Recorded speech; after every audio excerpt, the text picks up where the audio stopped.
اللہ کے نام سے جو سراسر رحمت ہے، جس کی شفقت ابدی ہے۔ زمین اور آسمانوں کی ہر چیز اللہ کی تسبیح کرتی ہے۔ بادشاہی اسی کی ہے، وہی سزاوار شکر ہے، اور وہ ہر چیز پر قدرت رکھتا ہے۔ وہی ہے جس نے تمہیں پیدا کیا، پھر تم میں سے کوئی کافر اور کوئی مومن، اور جو کچھ تم کرتے ہو اللہ اسے دیکھ رہا ہے۔ زمین اور آسمانوں کو اس نے برحق پیدا کیا ہے، اور تمہاری صورتیں بنائیں تو نہایت اچھی صورتیں بنائی ہیں، اور آخر کار اسی کی طرف پلٹنا ہے۔ وہ زمین اور آسمانوں کی ہر چیز کو جانتا ہے، وہ جانتا ہے جو تم چھپاتے اور جو کچھ ظاہر کرتے ہو، اور اللہ سینوں کے بید تک جانتا ہے۔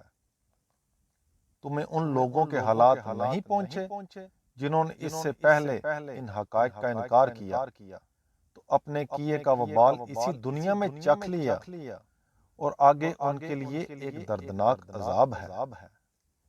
یہ اس لیے ہوا کہ ان کے رسول ان کے پاس کھلی نشانیوں کے ساتھ آتے رہے، مگر انہوں نے کہا کیا انسان ہماری رہنمائی کریں گے؟ اس طرح انہوں نے ماننے سے انکار کر دیا اور منہ پھیر لیا، اور اس کے نتیجے میں اللہ بھی اپنی سنت کے مطابق ان سے بے پرواہ ہو گیا، اور اللہ تو ہر چیز سے بے نیاز اور اپنی ذات میں آپ محمود ہے۔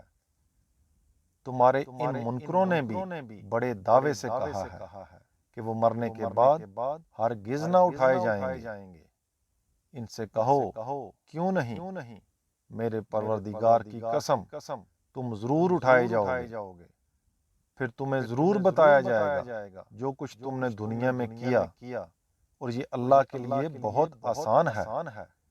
اس لیے اللہ اور اس کے رسول پر ایمان لاؤ، اور اس نور پر جو ہم نے نازل کیا ہے، اور خبردار ہو جاؤ کہ جو کچھ تم کرتے ہو اللہ اس سے باخبر ہے۔ اس دن کو یاد رکھو جب وہ روز محشر کی پیشی کے لیے تمہیں اکٹھا کرے گا، وہی در حقیقت ہار جیت کا دن ہوگا۔ اور جو اللہ پر ایمان لائے اور انہوں نے نیک عمل کیے ہیں، ان کے گناہ وہ اس دن ان سے جھاڑ دے گا، اور انہیں ایسے باغوں میں داخل کرے گا جن کے نیچے نہریں بہتی ہوں گی، وہ ان میں ہمیشہ رہیں گے۔ بڑی کامیابی یہی ہے۔ اور جنہوں نے کفر کیا اور ہماری آیتوں کو جھٹلا دیا، وہ دوزخ کے لوگ ہوں گے، اس میں ہمیشہ رہیں گے، اور وہ بڑا ہی برا ٹھکانہ ہے۔ ذرا کوئی مصیبت آتی ہے تو ایمان والو ان کے زیر اثر تم اپنے آپ کو شبہات میں مبتلا کر لیتے ہو۔ یاد رکھو کہ جو مصیبت بھی آتی ہے اللہ کے اذن سے آتی ہے، اور جو اللہ کو مانتے ہیں اس طرح کے موقعوں پر اللہ ان کے دل کی رہنمائی فرماتا ہے، اور اللہ ہر چیز کا جاننے والا ہے۔ اس حقیقت کو سمجھو اور اللہ کی اطاعت کرو، اور اس کے رسول کی اطاعت کرو۔ پھر اگر منہ موڑتے ہو تو ہمارے پیغمبر پر تو یہی ذمہ داری ہے کہ صاف پہنچا دے۔ یاد رکھو اللہ وہ ہے جس کے سوا کوئی الہ نہیں، اور ایمان والوں کو اللہ ہی پر بھروسہ کرنا چاہیے۔ ایمان والو تمہاری بیویوں اور تمہاری اولاد میں سے بعض تمہارے دشمن ہیں، سو ان سے ہوشیار رہو، تاہم سختی کی ضرورت نہیں ہے، اس لیے کہ عفو درگزر اور چشم پوشی سے کام لوگے اور معاف کرو گے تو یہی بہتر ہے، اس لیے کہ اللہ غفور الرحیم ہے۔ تمہارے مال اور تمہاری اولاد بس ایک امتحان ہے، اور اجر عظیم تو اللہ ہی کے پاس ہے۔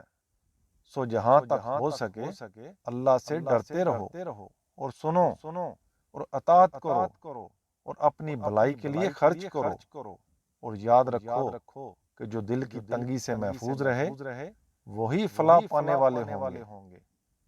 اگر تم اللہ کو قرض دو اچھا قرض تو اس کو تمہارے لیے کئی گنا بڑھا دے گا اور تمہاری مغفرت فرمائے گا۔ اللہ بڑا قدردان اور بڑا بردبار ہے، حاضر و غائب کا جاننے والا ہے، زبردست اور حکیم ہے۔